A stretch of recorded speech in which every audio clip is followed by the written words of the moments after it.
নবম পে স্কেলে ৬০% বেতন বৃদ্ধি ও মহার্ঘ ভাতা কার্যকর। সরকারি চাকরিজীবী ও পেনশনারদের জন্য যুগান্তকারী ঘোষণা। তো দর্শক, আজকে প্রথম আলো পত্রিকায় সরকারি চাকরিজীবীদের জন্য একটি গুরুত্বপূর্ণ প্রতিবেদন প্রকাশিত হয়েছে।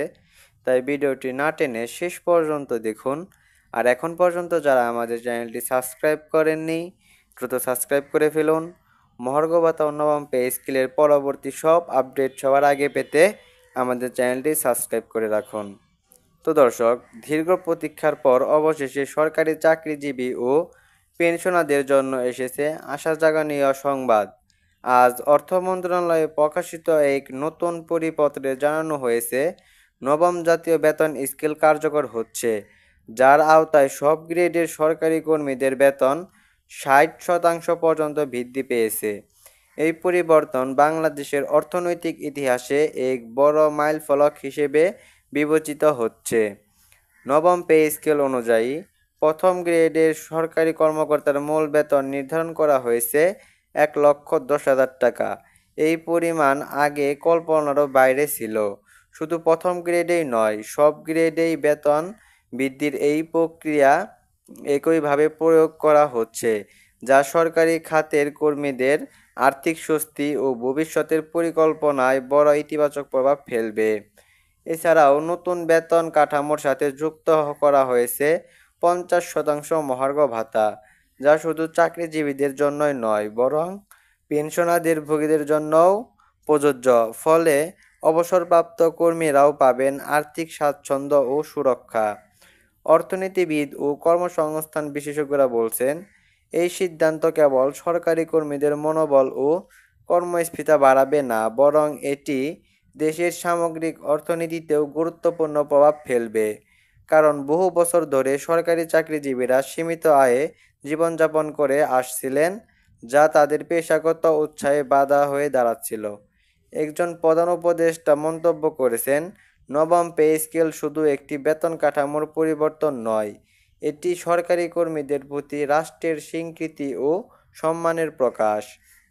নতুন নির্দেশনা অনুযায়ী দেশের সব সরকারি দপ্তরে ইতিমধ্যে নতুন বেতন ও ভাতার হিসাব বাস্তবায়নের কাজ শুরু হয়েছে।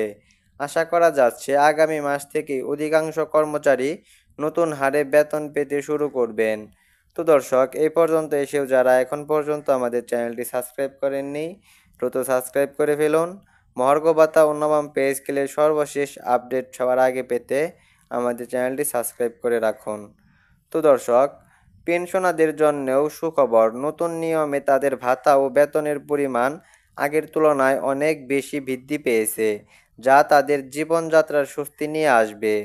বিশেষ করে প্রবীণ ও অসচ্ছল পেনশনারদের জন্য এটি এক বড় সহায়তা হয়ে উঠবে। অর্থ মন্ত্রণালয় ও পে কমিশনের যৌথভাবে দেশের অর্থনৈতিক বাস্তবতা বিবেচনা করে এই সিদ্ধান্ত গ্রহণ করেছে। এর মাধ্যমে সরকারি চাকরিজীবীরা কেবল আর্থিক দিক থেকেই নয়, বরং সামাজিক মর্যাদা, পেশাগত নিরাপত্তা ও মানসিক প্রশান্তি, এই তিনটি ক্ষেত্রে ইতিবাচক পরিবর্তনের মুখোমুখি হবেন। নতুন কাঠামোর কারণে কর্মীদের পরিবারগুলো উপকৃত হবে। দীর্ঘমেয়াদে এটি সরকারি চাকরি খাতকে আরও প্রতিযোগিতামূলক ও আকর্ষণীয় করে তুলবে। দেশের বিভিন্ন জেলা ও শহর থেকে পাওয়া প্রতিক্রিয়ায় দেখা গেছে, সরকারি কর্মচারীর সিদ্ধান্তকে অত্যন্ত আন্তরিকভাবে স্বাগত জানিয়েছেন। অনেকেই জানিয়েছেন এই পদক্ষেপ তাদের জীবনের নতুন আশার আলো জ্বালাবে। সব মিলিয়ে বলা যায়, নবম পে স্কেল ও মহার্ঘ ভাতা কার্যকরের মধ্য দিয়ে সরকারি কর্মজীবী ও পেনশনরা এক নতুন যুগে প্রবেশ করলেন, যেখানে সম্মান, সুরক্ষা এবং স্বাচ্ছন্দ্য তিনটি একত্রে মিলিত হয়েছে। তো দর্শক, আজকে এখানেই শেষ করছি। শেষ পর্যন্ত এসেও যারা এখন পর্যন্ত আমাদের চ্যানেলটি সাবস্ক্রাইব করেননি, দ্রুত সাবস্ক্রাইব করে ফেলুন। মহার্ঘ ভাতা ও নবম পে স্কেলের সর্বশেষ আপডেট সবার আগে পেতে আমাদের চ্যানেলটি সাবস্ক্রাইব করে রাখুন। ধন্যবাদ।